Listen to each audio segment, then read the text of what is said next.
back as Speaker Mike Johnson tries to navigate a razor-thin majority in the House. Today, President Trump making a surprise announcement that he's pulling Congresswoman Elise Stefanik's nomination to be his ambassador to the United Nations.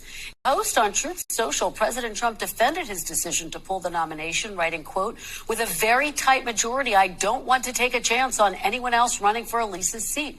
He went on to say, therefore, Elise will stay in Congress, rejoin the House leadership team, and continue to fight for our amazing American people.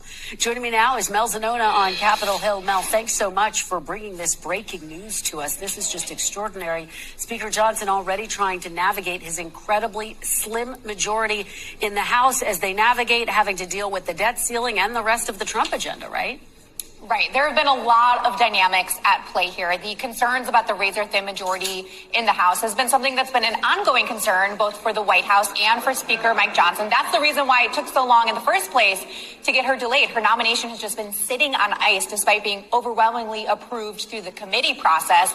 But the thinking had always been that once they get these two Republican seats back next week through a special election, that they would be okay. They would be able to afford to lose Elise Stefanik. But that thinking has really changed in the last few days, and there's a few reasons for that. Number one, there's been concerns about at least one of those special election seats in Florida, the 6th District. The candidate there, Randy Fine, has been massively outraised by the Democratic opponent. Some polling has showed a tighter than expected race, even though Trump won that district by 30 points.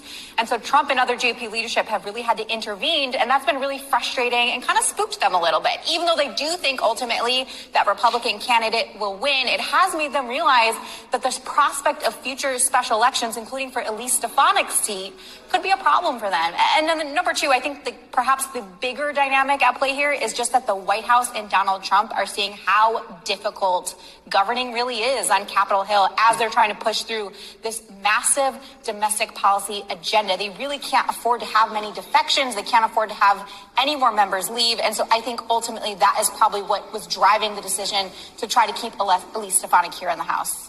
All right, Mel Zanona, thank you so much for bringing us that update. We'll continue to track all of the twists and turns from Capitol Hill. Appreciate it.